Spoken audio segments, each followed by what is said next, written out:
ఉన్న బంగారాన్ని విడిపించి ఆ రోజు ఆన్లైన్ రేటుకే మేము కొంటాం. Sharma gold company.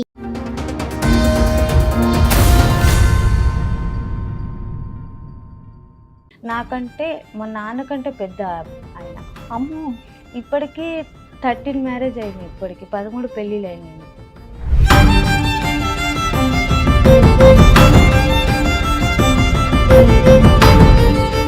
మీ హస్బెండ్ కి 13 పెళ్లిళ్ళ? 13 పెళ్ళిళ్ళు.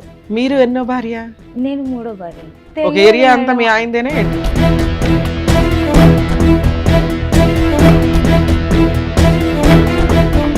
మూడో భార్య కింద ఎందుకు వెళ్లాల్సి వచ్చింది? ఒక భార్య చనిపోయింది. సెకండ్ భార్య ఉంది. మీ నాన్న వయసు ఉన్న వ్యక్తిని 12 ఏళ్ల పిల్లనిచ్చి చేయాల్సిన అవసరం ఏంటి?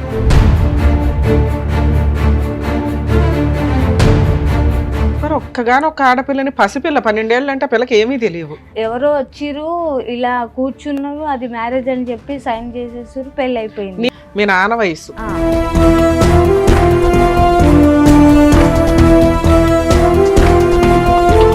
చేసుకోవాలి, నా కష్టం తెచ్చుకోవాలి. ₹1 పెట్టేవాడు కాదు, పెట్టాడు. నువ్వేం చేసినా పర్లేదు, నాకు అవసరం లేదు, నువ్వేమన్నా చేసుకో, ఎవరితనగా నువ్వు.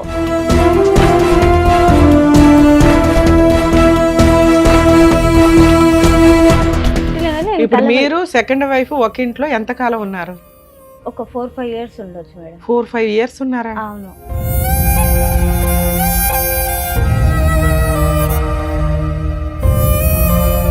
సెకండ్ డెలివరీ ఎందుకు తెచ్చుకున్నావు? ఈ లాజిక్ నాకు అర్థం కావట్లేదు. పని చేసుకుంటున్నా. పని చేసుకుంటే పర్వాలేదా? సెకండ్ డెలివరీ, థర్డ్ డెలివరీ అట్లా కానొచ్చా?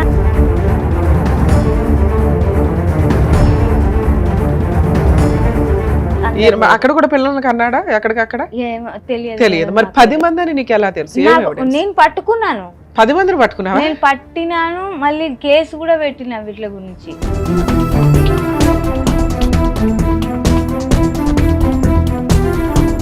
ఎవరు లేరు, ఎక్కడ వెనక లేరు, ముంగట లేరు, ఎవరు లేరు, సపోర్ట్ లేదు. ఆ పిల్లల్ని పెట్టుకొని 18 నిండుతున్న ఆమెకు నేను ఎంతగానో మనం చేయాలమ్మా.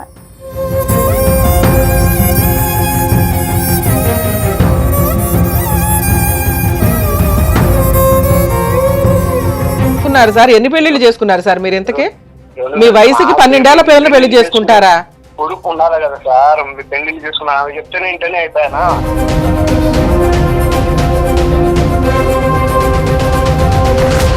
మేడం నమస్తే అండి.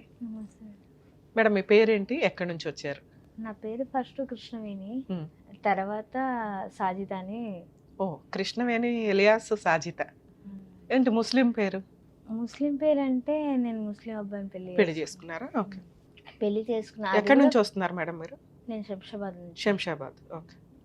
శంషాబాద్ నుంచి వస్తున్నా. అది అయితే ఇక్కడ షాయిన్ నగర్ అని ఉంది, వర్కర్స్ అక్కడ. అయితే అక్కడ మా అమ్మ వాళ్ళు కొద్దిగా ఉండడం వలన పెద్దవాళ్ళు కుదిర్చిన పెళ్ళి ఇది, అరేంజ్ మ్యారేజ్. ఇట్లా ఎందుకు పెద్దవాళ్ళు కుదిర్చారు? ముస్లిం అబ్బాయిని చేయాలని ఎందుకు అనుకున్నారు? అలా అనుకోలేదు. అక్కడికి వచ్చిన తర్వాత మా పని గురించి అని అమ్మ వాళ్ళు వచ్చారు. 12 ఇయర్స్ అప్పుడు నాకు. ఓకే. హాస్టల్లో. ఎన్ని ఇయర్స్ బ్యాక్ స్టోరీ ఇది? 2007లో. 2007కి మీకు 12 ఇయర్సా? ఓకే. 12 ఇయర్స్ అయితే అప్పుడు అక్కడికి వచ్చిన తర్వాత చదువుకోవడానికి అని చెప్పి ఇప్పుడు వాళ్ళ దాంట్లోకి వెళ్ళాం కాబట్టి అది అలా అయిపోయింది అక్కడ.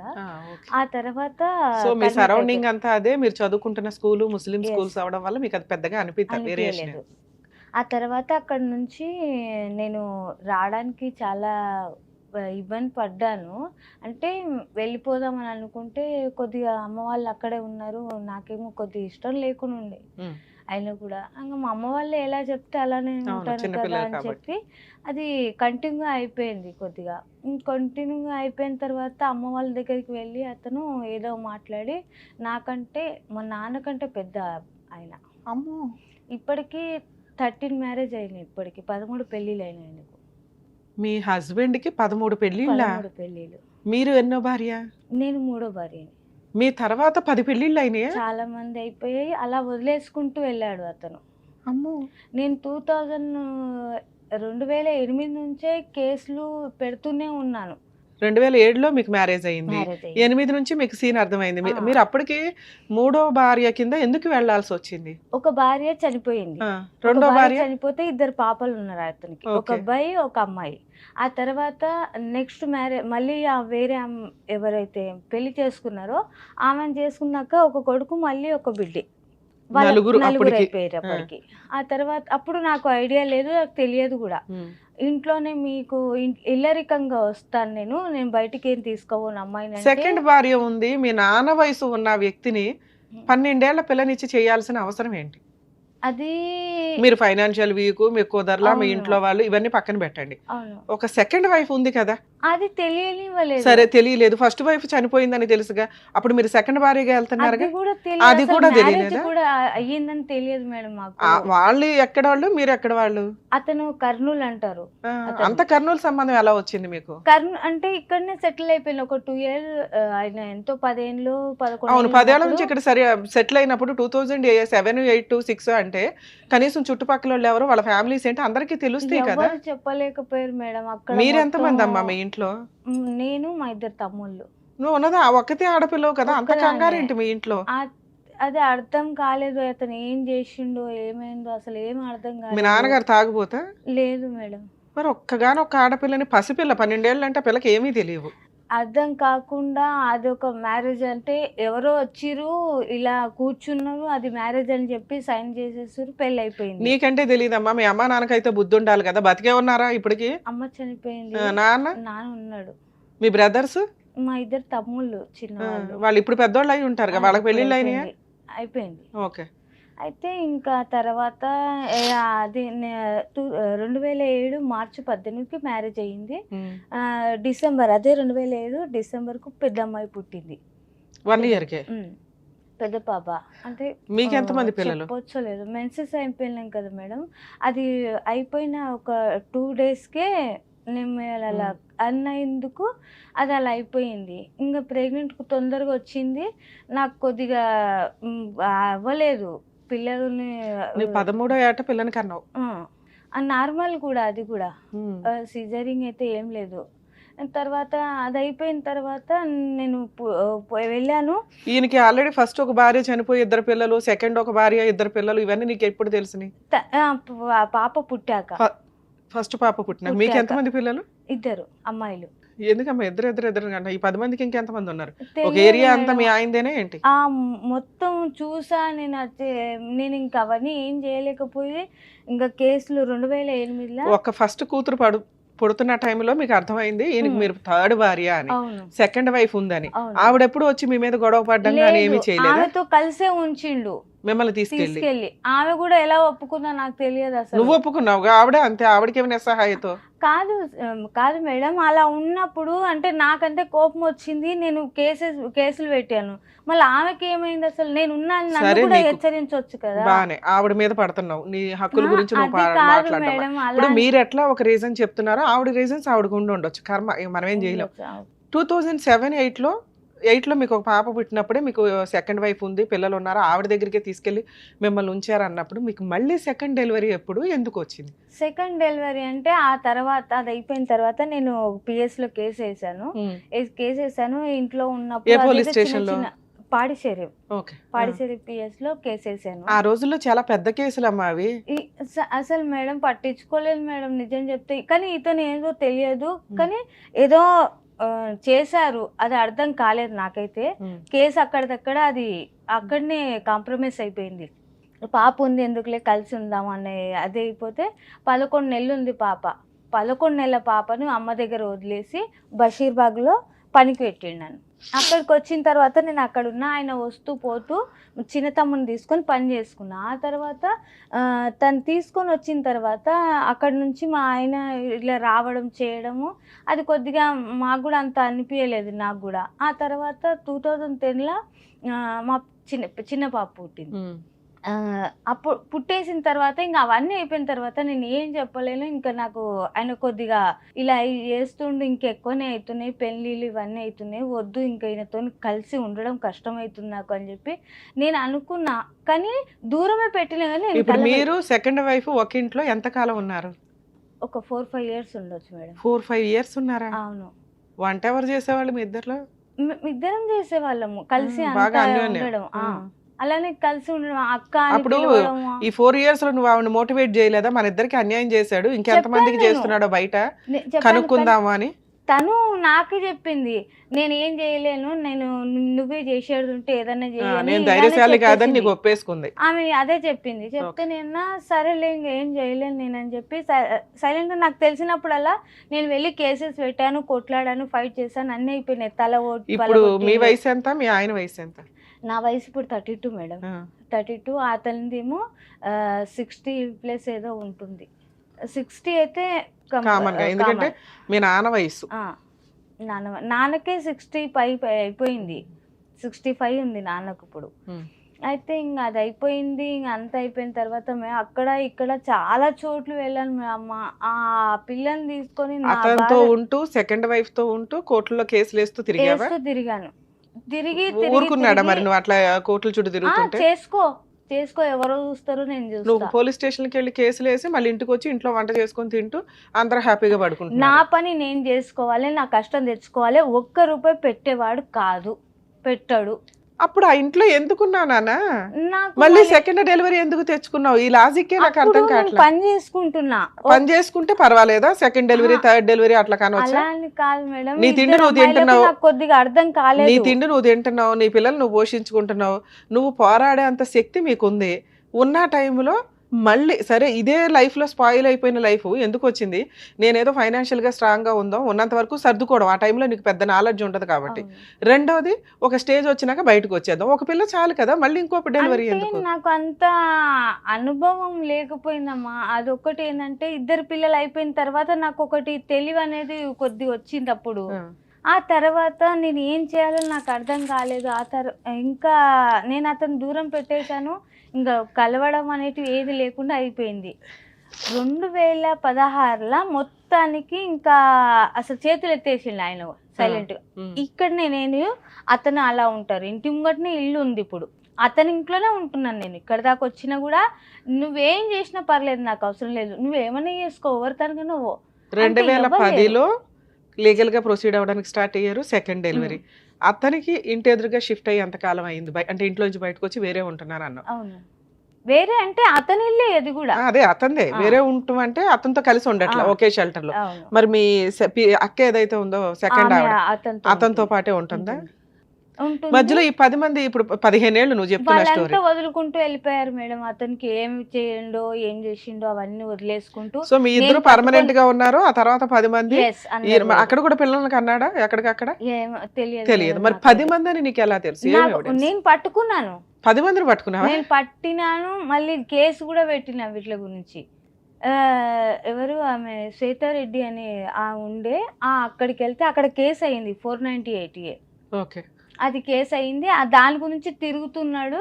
ఇంకా నేను ఏం చేయలేను అంటే, నేను నా పిల్లలకే కావాలి, నాకేం అవసరం లేదు ఇప్పుడు. సో ఏదైనా ఒక ఫుల్ అండ్ ఫైనల్ సెటిల్మెంట్ చేస్తే బాగుండు అనుకుని 15 ఏళ్ల నుంచి పోరాడుతున్నామా. ఇప్పటిదాకా ఎక్కడ పోయినా సరే తిరుగుడు అవుతుంది, అంతకు మించి ఏం అవ్వట్లేదు నాకు. సరూర్నగర్ ఉమేష్ పిఎస్కి వెళ్ళా, బాలాపూర్కి వెళ్ళా, పాడిషేరికి వెళ్ళినా, ఇంకా చాలా చోటుకి వెళ్ళినా. ఇలా కూడా వచ్చిన, ఇంకా ఇక్కడికి వెళ్ళాలి, ఇంకెప్పటిదాకా వెళ్ళాలి. కోర్టుకి వెళ్ళావా? ఎందుకని? నాకు ఇవ్వలేదు కదా ఏది, నాకు అసలు రప్పిలే, చెప్పలేదు, ఫోన్ చేయలేదు. కోర్టుకి వెళ్ళాలి కదా, కోర్టుకి ఎందుకు వెళ్ళాలి? అంటే కోర్టుకి వెళ్ళాలి అంటే నాకు కాల్ వస్తే నేను వెళ్తాను కదమ్మా, నాకు అర్థం కాలేదు అది.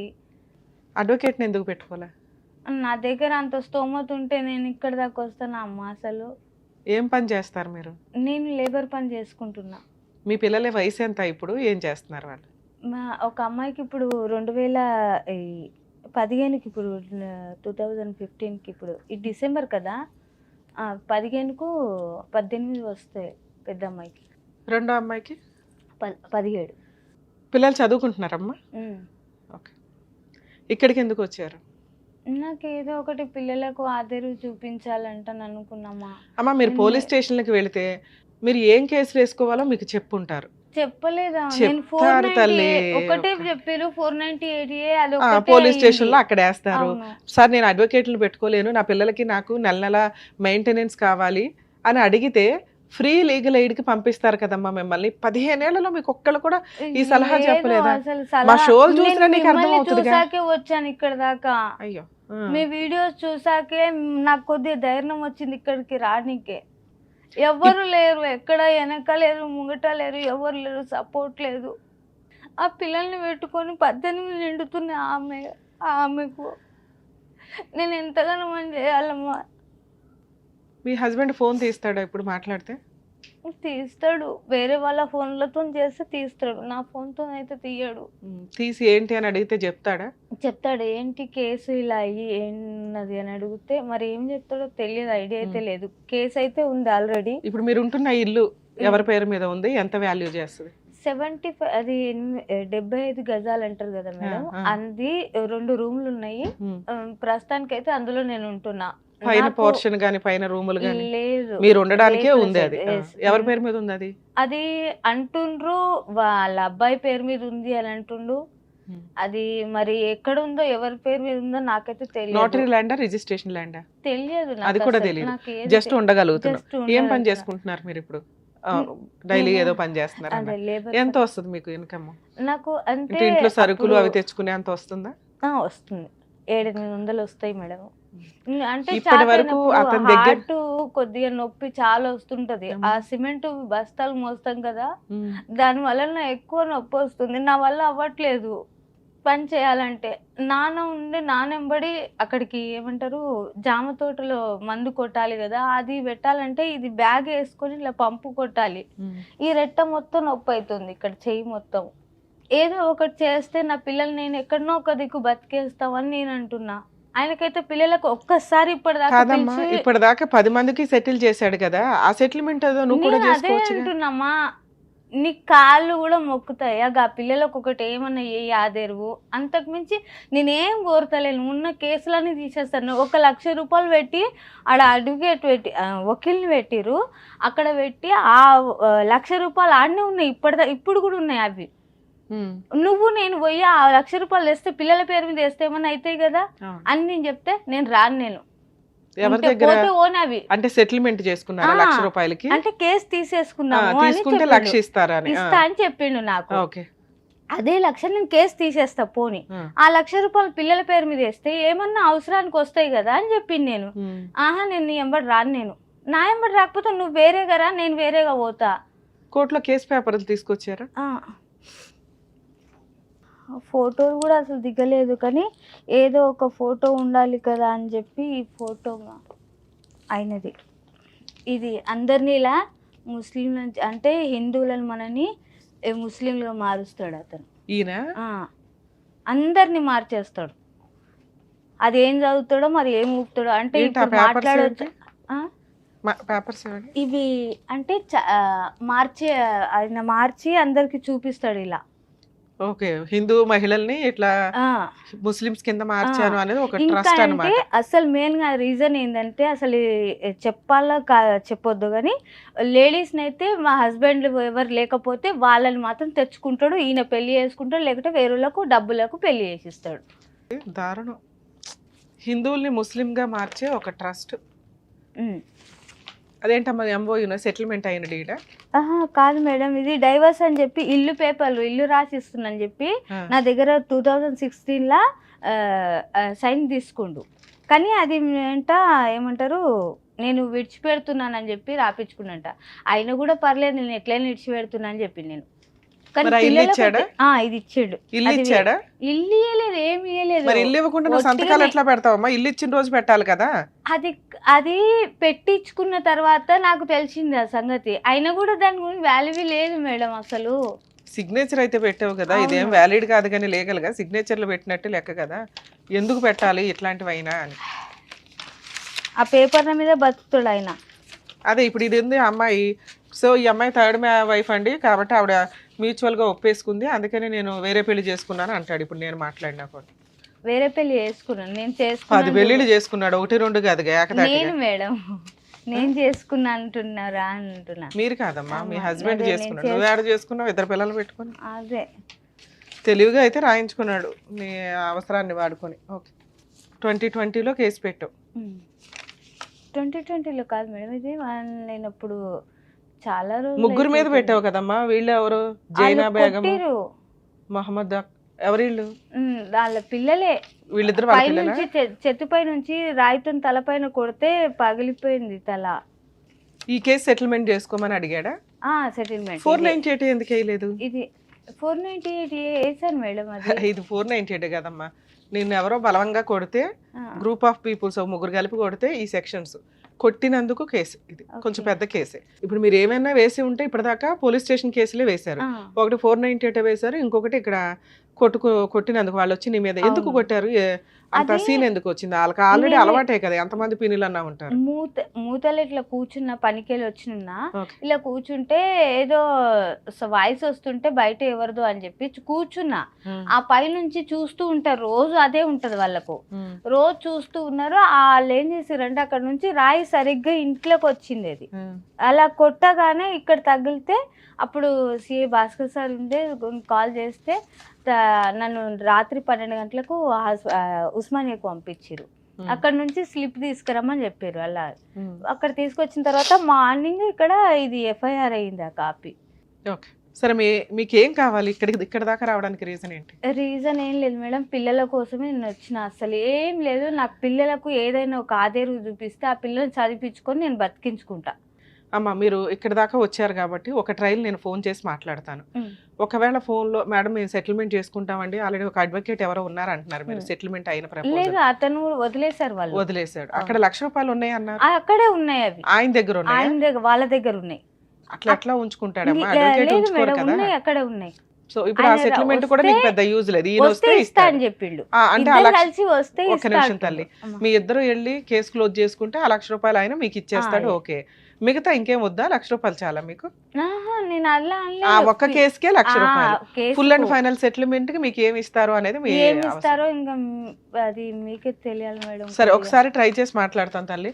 కానీ మాట్లాడిన తర్వాత మాకు తెలుసు ఈ స్టేజ్ లో ఆయన వెంటనే ఒక ఫోన్ కి రియాక్ట్ అయిపోయి 15 ఏళ్ళు 25 ఏళ్ళ పంచాయతీ మీదంతా. సో అట్లాగేనండి ఎంత ఇచ్చేస్తా అంత ఇస్తా అనడు. మీరు ప్రాపర్ వేలో న్యాయ పోరాటం చెయ్యాలి. కోర్టులు ఉన్నవే మీలాంటి వాళ్ళని ఆదుకోవడానికి. మీరు ఆ మాత్రం ఫైటింగ్ చెయ్యకపోతే ఇగో ఇట్లాగే 50 మందిని చేసుకుంటా వెళ్తూ ఉంటాడు. మీలో కొంచెం ధైర్యం అయితే ఉంది. దానికి మీరు అడ్వకేట్లు పెట్టుకోలేరు కాబట్టి ఫ్రీగా ఎలా చేసుకోవాలి, నా వరకు నేను ఎంతవరకు నీకు హెల్ప్ చేయగలను అనేది చెప్తాను. హలో, హలో అబ్దుల్లా గారా మాట్లాడేది? చెప్పండి మేడం. నేను హైకోర్టు అడ్వకేట్ రమ్యాని మాట్లాడుతున్నానండి, సుమన్ టీవీ న్యాయవేదిక ప్రోగ్రామ్ నుంచి. మీ wife second wife, third wife, fifth wife నాకు తెలియదు కానీ సాజిదా బేగం గారు మా దగ్గరకు వచ్చారు. 2008 నుంచి నేను నరకం పడుతున్నానండి, 10 నుంచి కోర్టుల చుట్టూ పోలీస్ స్టేషన్ల చుట్టూ తిరుగుతున్నాను, నన్ను వచ్చి కొట్టారు, అదొక ఎఫ్ఐఆర్ అయ్యింది. ఆ కేసు క్లోజ్ చేసుకోవడానికి ఒక లాయర్ దగ్గర ₹1,00,000 సెటిల్మెంట్ మాట్లాడారు, అది అక్కడే ఉండిపోయింది.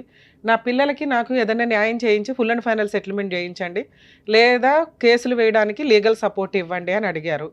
కాదమ్మా, ఒకసారి మీ హస్బెండ్తో మాట్లాడతాము, ఏమైనా సెటిల్మెంట్ చేసుకుంటారేమో, అవ్వకపోతే అప్పుడు లీగల్ సపోర్ట్ చేస్తామండి అని చెప్పాం. మరి మీరేమన్నా ఫుల్ అండ్ ఫైనల్ సెటిల్మెంట్ మీ పిల్లలకి ఏమన్నా చేయగలరా లేదా? మా పిల్లలకి చేయకుండా ఎట్లా ఉంటాం మేడం మేము? సార్, ఆవిడ ఆల్రెడీ మీ ఇంటి ఆపోజిట్లోనే 75 గజాలు ఇంట్లో ఉంటుందట. మరి పిల్లలకి మీకు ఇప్పుడు మేము లీగల్ సపోర్ట్ ఇచ్చామంటే డొమెస్టిక్ వైలెన్స్లు మెయింటెనెన్స్లు వేసుకుని ఆ ప్రాపర్టీ అట్లాగే అటాచ్మెంట్ చేయడం, ఆ క్రిమినల్ కేసులు కొంచెం స్ట్రాంగ్గా ఫైట్ చేయడం, మా దాకా నమ్ముకుని వచ్చినాక మేము 100% సపోర్ట్ చేయాల్సి వస్తుంది కదా సార్. అలా లేకుండా మీరు ఆల్రెడీ ఏమిటో 60 years అబోవ్ ఉంటుందట, మరి ఇంత చిన్నపిల్లని ఎందుకు చేసుకున్నారు? మా దాకా అసలు ఇట్లాంటి రావడమే మాకు కష్టంగా అనిపిస్తుంది వినటానికి. ఏం సెటిల్మెంట్ చేసుకుంటారు, ఎక్కడికి పంపించాలి? కోర్టులో కేసు నడుస్తుంది మేడం, నేను అడ్వకేట్ నంబర్ ఇస్తా మాట్లాడుకుంటాను. మీ అడ్వకేట్తో ఏ కోర్టులో ఏ కేసు నడుస్తుంది? నేను అడుగుతున్నది కేసు, క్రిమినల్ కేసుల గురించి కాదు, ఫుల్ అండ్ ఫైనల్ సెటిల్మెంట్ పిల్లలకి ఆవిడకి ఏం న్యాయం చేయగలరు అని. ఆల్రెడీ కేసుకు తిరుగుతున్నా మేడం నేను. మా అడ్వకేట్ నంబర్ ఉంది, నంబర్ ఇస్తాను, లేకుంటే అడ్వకేట్ తో మాట్లాడిస్తాను. మీ నంబర్ ఇదేనా? ఇదే, ఈ నెంబరేనండి. మీకు సెటిల్మెంట్ చేసుకునే ఉద్దేశం ఉంటే ఒక 1 week టైం ఇస్తున్నాం సార్, మీ అడ్వకేట్ తోటి మాట్లాడించండి, లేదా ఇక వీళ్ళకి ఈవిడికి ఫ్రీ లీగల్ ఎయిడ్ ఎట్లా కేసులు వేయాలి ఏంటని చేయిస్తాం. కోర్టే చేస్తుంది ఇంకా న్యాయం.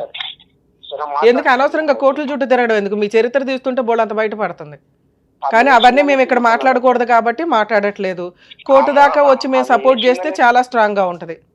కాదమ్మా, ఆమె ఏసిందనే తిరుగుతున్నాం, లేకుండా మేమెందుకు తిరుగుతాం? ఓకే, అనవసరంగా వేసింది కాబట్టి తిరుగుతున్నారా? ఆ 2 కేసులు వేరు సార్. ఇప్పుడు ఇంకా పిల్లలకి ఏమి ఇంతవరకు ₹1 ఇవ్వలేదంట. పిల్లలు ఎట్లా చదువుతున్నారు ఏంటి, వాళ్ళ పెళ్లిళ్ళు ఏంటి, ఈ ఖర్చులన్నీ ఉంటాయి కదా. అసలు ఏం చదువుతారు అడుగు. రికార్డు ఉంది మేడం, మెయింటెనెన్స్ చేస్తున్నాం. ఎంత వేస్తున్నారు మెయింటెనెన్స్? ఇప్పుడు మేము మసీదులో మోసం చేస్తున్నాం. మా ఇన్కమ్ ఎంత ఉందో అంత ప్రకారం చేస్తున్నాం. మాతో ఎంత అండి? ₹1, ₹2, ₹10,000, ₹50,000 ఏదో ఒకటి ఉంటదిగా. ₹2 ఎందుకు వేస్తారు? 10,000 మా దగ్గర ఎందుకు వేస్తారు? కానీ మాతో ఏమవుతుంది అది ఏమైతుందో అది చెప్పండి సార్. ఒక మాట చెప్పాలి కదా నిజాయితీగా. మసీదుకి వెళ్తున్నారు అంటే నేను చాలా నమ్ముతాను. అలాంటప్పుడు కొంచెం నిజం చెప్పాలి కదా. మీరు కన్నా పిల్లలు ఇక్కడ అనాథల్లాగా తిరుగుతున్నారు. ఆవిడ కూలి పని చేసుకుని ఆవిడ పోషించడం ఏంటి? మీ పిల్లలకు మీరు తిండి పెట్టలేరా? అలాంటప్పుడు అంతమంది పిల్లల్ని కనటం ఎందుకు? సరే మాట్లాడిస్తాను. మాట్లాడుదురు సార్. ఒక మాట మీరు చెప్పండి, ఎంత వేస్తున్నారు మెయింటెనెన్స్ అది చెప్పండి. ఇప్పుడు హెల్త్ బాగలేదు మేడం నాకు. నేను మాట్లాడిస్తాను. మేము ఇప్పుడు ఏమంటారు మా దేవచరదారి గారు పోయి గారి ఈ నంబర్ మీదే కదా? ఇదేనండి. మీకు ఒకసారి నేను చెప్తాను, ఒకసారి లైన్ లోనే ఉండండి. మేడం, మీ హస్బెండ్ తో ఇప్పుడు మాట్లాడుతున్నాం కదా, మీరు వింటున్నారుగా. వీళ్ళ అడ్వకేట్ దగ్గరికి వెళ్ళి మాట్లాడతారు.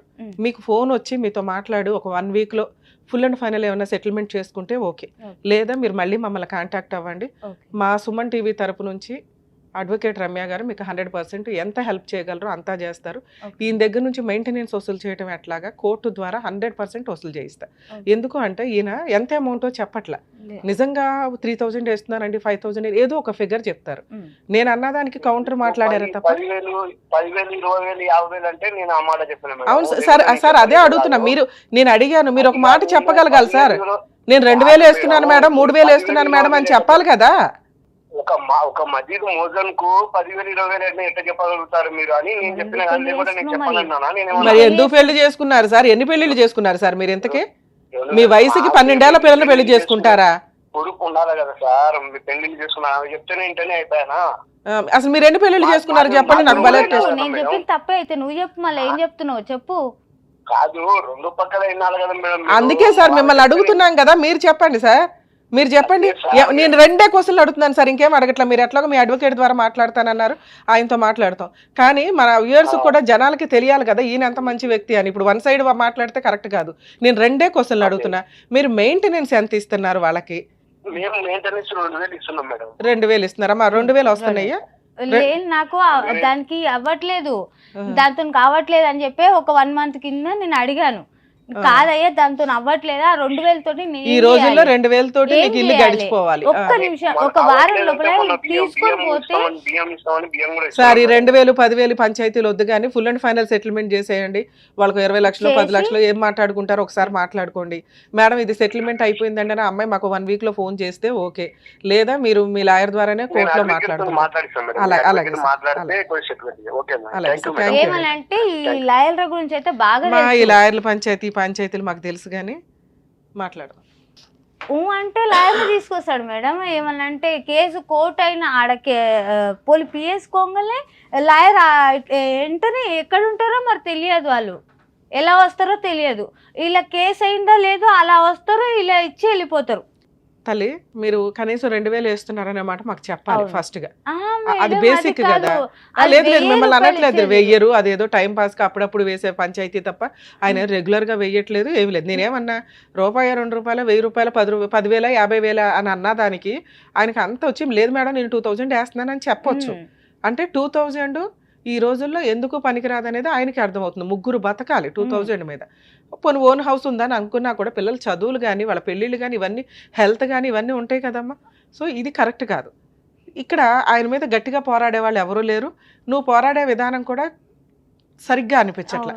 ఈ అమ్మాయి వెనకాల ఎవరు లేరు, ఏమీ చెయ్యర్లే అని. సో ఇప్పుడు నేను మాట్లాడుతున్నది ఏంటంటే ఒక 1 week 10 days టైం తీసుకోండి. వాళ్ళు కాంటాక్ట్ అయ్యారా అయినట్లు, అవ్వకపోతే మీరు ఎక్కడ ఉంటారో Pahad Sharif ఏదన్నారు city civil court దగ్గర. సిటీ సివిల్ కోర్టు తెలుసుగా, చార్మినార్ దగ్గర. సో ఇప్పుడు నీకున్న ఆప్షన్ ఏంటి? సిటీ సివిల్ కోర్టు చార్మినార్ దగ్గర మన హైదరాబాద్ డిస్ట్రిక్ట్ కోర్టు అది. అక్కడికి వెళ్ళి మేడం ఇట్లా కేసు ప్రొసీడింగ్స్ 498 ఈ కేసు నడుస్తుంది. మా హస్బెండ్ దగ్గర నుంచి నాకు మంత్లీ మెయింటెనెన్స్ 3కి 10,000 చొప్పున 30,000 కావాలి. గృహ హింస చట్టం కేసు వేయటం ఎట్లా, నాకు కొంచెం ఎవరన్నా ఒక అడ్వకేట్ని సజెస్ట్ చేయండి. అని వాళ్ళతో మాట్లాడండి. వాళ్ళు మీకు గవర్నమెంట్ అడ్వకేట్ను ప్రొవైడ్ చేస్తారు. సఖీ సెంటర్ ఎక్కడో ఫార్వర్డ్ చేస్తారు నీకు సఖీ సెంటర్ లొకేషన్ కూడా పంపిస్తానమ్మా, మీ జ్యూరిస్డిక్షన్ సఖీ సెంటర్ అని. అక్కడికి వెళ్ళండి. అక్కడ మీకు domestic violence case free legal aid తోటి ఫ్రీగా ప్రొవైడ్ చేయడం జరుగుతుంది. డొమెస్టిక్ వైలెన్స్ కేసు అంటే ఒక ఫ్రూట్ బౌల్ అనుకోండి, అది చాలా కేసులతో సమానం. అంటే 4-5 చోట్లకు వెళ్ళి 4-5 అడ్వకేట్లు పెట్టుకొని 4-5 కేసులు వేయడం, లేదా ఒక అడ్వకేట్తో 4-5 కేసులు వేయడం కంటే నువ్వు అడుగుతున్న రిలీఫ్ ఫైనాన్షియల్ రిలీఫ్. ఆ ఫైనాన్షియల్ రిలీఫ్కి నీకు కావాల్సింది ఏంటి? మంత్లీ మెయింటెనెన్స్, నీ జీవితం సర్వనాశనం చేసినందుకు నష్టపరిహారం, ఓకే, ప్రొటెక్షన్. ఆల్రెడీ వాళ్ళు కొట్టి ఉన్నారు కాబట్టి ప్రొటెక్షన్ కావాలి, నీ సరౌండింగ్స్కి వాళ్ళు రాకుండా. నువ్వు ఏదైతే ఇంట్లో ఉంటున్నావో ఆ ఇల్లు నీకే రిజిస్ట్రేషన్ చేయించమని అడిగే హక్కు నీకు ఉంటుంది.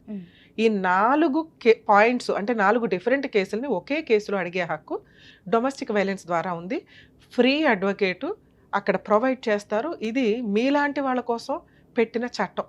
అందరూ ఎవరు పడితే వాళ్ళు వాడుకుంటున్నారు, కానీ అడ్వకేట్లు పెట్టుకోలేక ఉన్నంతలో న్యాయం కోసం పోరాడే వాళ్ళు ఫ్రీగా చేసే పని. సో మీకు ఆ లొకేషన్ పంపిస్తాను, మీ హైదరాబాద్ జ్యూరిస్డిక్షన్ది సఖీ సెంటర్ ఎక్కడికి వస్తుందో మీరు అట్లా వెళ్ళి మాట్లాడండి.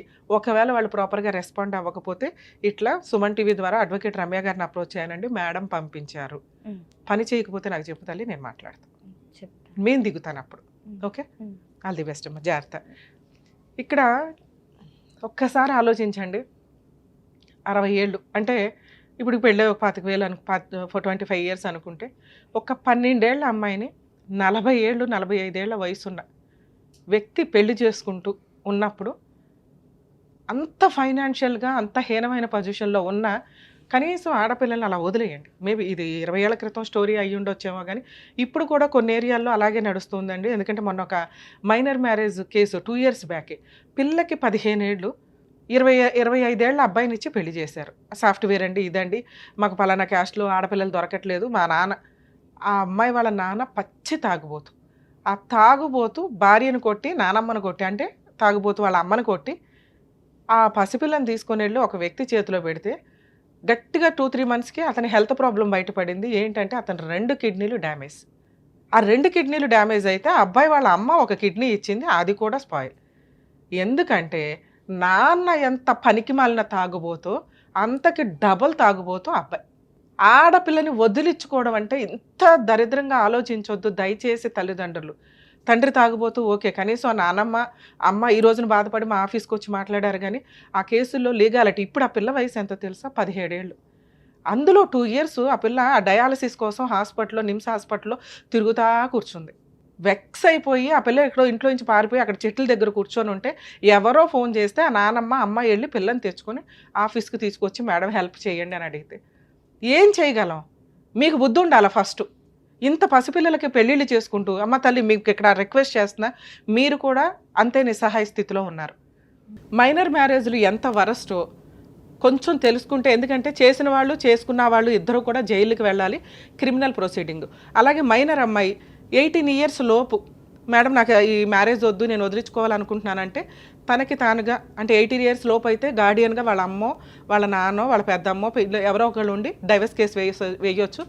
దాంట్లో ఏ క్రూయాలిటీ ప్రూవ్ చేసుకోవసరలా, ఏమీ అవసరం. అది డైరెక్ట్గా అనల్మెంట్ ఆఫ్ మ్యారేజ్ కిందకు వస్తుంది, అది వ్యాలిడే కాదు. అలాగే ఒకవేళ అమ్మాయి 15 years అప్పుడు పెళ్లి చేసుకుంది, 20 years వచ్చేసింది, 20 years లోపు కూడా అది అనల్మెంట్ కింద మ్యారేజ్ కిందే వస్తుంది, ప్రాబ్లమే లేదు, ఈజీ కేసు. ఒకవేళ ఆఫ్టర్ 20 years అయితే డైవర్స్ యాక్ట్, అంటే హిందూ మ్యారేజ్ యాక్ట్ ప్రకారం, అంటే వాళ్ళు ఏ రిలీజియన్ అయితే ఆ రిలీజియన్ యాక్ట్ ప్రకారం డైవర్స్ కేసు వేసుకోవచ్చు, మీకు కాంపెన్సేషన్లు వస్తాయి. అలాగే వాళ్ళు క్రూయాలిటీ ఏదైతే చేస్తారో వాటి మీద క్రిమినల్ ప్రొసీడింగ్స్, సివిల్ ప్రొసీడింగ్స్ కూడా ఇంప్లిమెంట్ అవుతాయి. ఇప్పుడు ఈ కేసులో మనం తెలుసుకోవాల్సిన రెండో పాయింట్ ఏంటంటే, లవ్ జిహాద్ చాలా సీరియస్గా అనిపించింది నాకు. ఒక ముస్లిం వ్యక్తి ముసలోడు అయ్యుండి చిన్న పిల్లలకి అసలు ఎత్తుక్కొని, వాళ్ళ ఫైనాన్షియల్ బ్యాక్గ్రౌండ్లో ఎత్తుక్కొని మరి ఏ రకంగా ట్రాప్ చేసుకుంటూ వెళ్ళారో అర్థమే కావట్లేదు. లేదు మేడం, అమ్మాయిని చూసి నేను లవ్ చేసి పెళ్లి చేసుకున్నాను, వాళ్ళ ఇంట్లో వాళ్ళు నన్ను చేశారంటే అక్కడ అంత సీనే కనిపించట్లే. ఒక వ్యక్తి యొక్క ఫైనాన్షియల్ ఇదో వాళ్ళ చెడు అలవాట్లను ట్రాప్ చేసుకుంటూ వెళ్తున్నారు అనేది కూడా కొంత అర్థం అవుతుంది. ఇందులో లవ్ జిహాద్ ఉందా లేదా మనకు తెలియకపోయినప్పటికీ ఈ కేసు అసహ్యకరంగానే ఉంది వినటానికి. ఒక ఏరియాలో రిలీజియన్స్లో ఉన్నప్పుడు మనకి ఏ రిలీజియన్ ఒకటే, మనం అందరం కలిపే మనకు ఊహ తెలిసిన దగ్గర నుంచి పెరుగుతున్నాం. అలాంటప్పుడు ఎవరి రిలీజియన్లో వాళ్ళు పెళ్ళిళ్ళు చేసుకుంటూ అందరూ ఫ్రెండ్షిప్ తోటో సహృదయంతో ఉండాలి తప్ప పెళ్ళిళ్ళు చేసుకునేటప్పుడు ఒకటే అమ్మాయి ఒకటే భర్త ఇలా ఉండాలి ఎక్కడైనా కానీ. ఇక్కడ ఇతనికి ఈవిడ థర్డ్ వైఫ్, కనీసం ఫస్ట్ 2 వైఫ్లు పెళ్ళిళ్ళ గురించి వీళ్ళకి నాలెడ్జ్ కూడా లేదు. ఇది కొంచెం చూసుకోవాలి. ఒక హిందూ అమ్మాయి ముస్లిం అబ్బాయిని పెళ్లి చేసుకుంటే కోర్టులో rights, civil rights, criminal rights ఖచ్చితంగా ఉంటాయండి. అంటే 498 డొమెస్టిక్ వైలెన్స్, మెయింటెనెన్స్లు అన్నీ ఈక్వలే. మరి డైవర్స్ తీసుకోవాలంటే ఎట్లా మేడం అంటే, ఒకవేళ హిందూ అమ్మాయి ముస్లిం అమ్మాయి కింద కన్వర్ట్ అయితే వాళ్ళకు ఒక బుక్ ఉంటుంది, నేమ్ చేంజ్ అవ్వడం కానీ ఇవి వీళ్ళ దాంట్లో అది జరిగింది. అలా కన్వర్ట్ అయినప్పుడు మహమ్మదన్ లా కూడా అమ్మాయికి ఇంప్లిమెంట్ అవుతుంది, దాని ప్రకారం ప్రొసీడ్ అవుతారు. మరి 2nd, 3rd, 4th మ్యారేజ్లు చేసుకుంటే ఎట్లా మేడం అతను? ఎందుకంటే ముస్లిం వ్యక్తి జనాలకు తెలియదు 4 మ్యారేజెస్ చేసుకోవచ్చని, ఇప్పుడు మా చిన్నప్పుడు 7 మ్యారేజెస్ చేసుకోవచ్చని, అంతకంటే ఊహ తెలిసినప్పుడు ఎన్ని మ్యారేజ్లు అన్నా చేసుకోవచ్చని. ఈయన ఆ ఎన్ని మ్యారేజ్లు అనే ఇన్ఫినిటీ దగ్గర కూర్చొని ఉన్నారు. కానీ సుప్రీంకోర్టు తోలు తీసేస్తుంది. ముస్లిం జెంట్స్ చట్ట ప్రకారం డైవర్స్ వేసుకోవడానికి లేదు, కులా తీసుకోవడానికి ఉంది కాజీ దగ్గర. కులా అంటే మ్యూచువల్ డైవర్స్. ఒకవేళ అమ్మాయి మ్యూచువల్గా రాకపోతే కోర్టులో సివిల్ రూల్స్ ప్రకారం డిక్లరేషన్ ఆఫ్ డైవర్స్ కింద వేసుకోవాలి. ఇక్కడ పిల్లల్ని కూడా పట్టించుకోకుండా ఇష్టం వచ్చినట్టు పెళ్ళిళ్ళు చేసుకుంటూ వెళ్తే క్రిమినల్ కేసు చాలా స్ట్రాంగ్గా ఉంటుంది. ఇదే పద్ధతి మీరు దుబాయ్ కానీ అక్కడ చూస్తే, ఒకవేళ ఫస్ట్ మ్యారేజ్ నుంచి 2nd మ్యారేజ్ చేసుకోవాలి అంటే ఫస్ట్ వైఫ్కి ఫైనాన్షియల్గా 50% సెటిల్ చేయాల్సి ఉంటుంది. అలాగే పిల్లలకి, అలాగే 2nd మ్యారేజ్కి వచ్చేసరికి ఆ అమ్మాయికి కూడా ఫైనాన్షియల్గా అతను లేకపోతే ఎంత రిచ్గా బతికిద్దో ఆయన ఫైనాన్షియల్ కెపాసిటీని బట్టి అలా సెట్ చేసినాకే వెళ్ళాలి. అక్కడ కూడా కొన్ని లిమిట్స్, రూల్స్ చాలా స్ట్రాంగ్గా ఉన్నాయి. ఫస్ట్ వైఫ్ కానీ 2nd వైఫ్ కానీ కేసు వేస్తే వాడికి ఇంకా లైఫే ఉండదు. అక్కడ 0 క్రైమ్ తోటి కేసులు నడుస్తూ ఉంటాయి. అంటే చాలా తక్కువ రూల్స్ అంత పర్ఫెక్ట్గా ఫాలో అవుతారు. మనకేంట్రా బాబు అంటే 15 పెళ్ళిళ్ళు కాకపోతే వాడుకోవడం, కేసులు వేసుకోవడం, సెటిల్మెంట్ చేసుకోవడం, వదిలిపడేయడం. కొంచెం కామన్ కోడ్ అనేది మనకు ఏమైనా రావడానికి అవకాశం ఉంది. యాక్చువల్గా ఈ పాటికే వచ్చేది. అది వస్తే అన్ని మతాల యొక్క మ్యారిటల్ డిస్ప్యూట్స్కి సంబంధించింది ఒకే చట్టంలోకి వస్తుంది. అప్పుడు అందరికీ ఈక్వల్ అవుతుంది. కొంచెం అవేర్నెస్ రావడానికి మీకు అవకాశం ఉంది. సో ఈ కేసులో అమ్మ మీరు ఏదైతే అగ్రిమెంట్ రాసుకున్నారో అది డైవర్స్ కిందకి రాదు. ఓకే, మీరు ఇంకా వైఫే, వాళ్ళు ఇంకా ఆయన పిల్లలే. ఆయనకి ఎన్ని పెళ్ళిళ్ళు అయినాయి అనేది తర్వాత ఛాలెంజ్ చేయడానికి ముందైతే మీరు ఫైనాన్షియల్గా సెటిల్మెంట్ అడుగుతున్నారు కాబట్టి మీరు డైవర్స్ ఇచ్చినా ఇవ్వకపోయినా మీకు పెద్ద ఫరక్ పడదు. సో మీకు కావాల్సింది ఫైనాన్షియల్ సెటిల్మెంట్. అది మీ పిల్లల హక్కు, మీ హక్కు. దీనికి ఇందాక నేను చెప్పినట్టు డివిసి కేసు ఫైల్ చేసుకోండి. 100% అవుతుందని నేను అనుకుంటున్నా. ఇన్ కేసు అవ్వకపోతే ఆ కేసు వేయండి, ఆరాంగా మెయింటెనెన్స్ వస్తుంది. ఆయన ఇచ్చే 2,000 కత్తలే మినిమం 20 to 25 మీకు ఆర్డర్ చేస్తారు. మీరు 50,000 దాకా క్లెయిమ్ చేయండి. మీ ధైర్యం నాకు నచ్చింది. పిల్లలిద్దరూ చదవనివ్వండి, గవర్నమెంట్ కాలేజీల్లో అన్న జాబ్ చేసుకునివ్వండి. ఈ రోజున ప్రతి స్త్రీ తనని తాను పోషించుకునేలాగా ఉండాలి. అలా అని కాపురాలు నాశనం చేసుకోవద్దు. మీకు అన్యాయం జరిగినప్పుడు డైవర్స్ దాకా వెళ్ళాలి కానీ అన్యాయం చేసుకుని డైవర్స్ల దాకా వెళ్ళొద్దు. మీకు 100% ఫైనాన్షియల్ సపోర్ట్ అతని దగ్గర నుంచి ఫుల్ అండ్ ఫైనల్ సపోర్ట్ జరిగిద్ది. జరగకపోతే మా వంతు ప్రయత్నంగా నేను మీకు అందుబాటులో ఉంటాను. సరేనా? థ్యాంక్ యూ అమ్మా.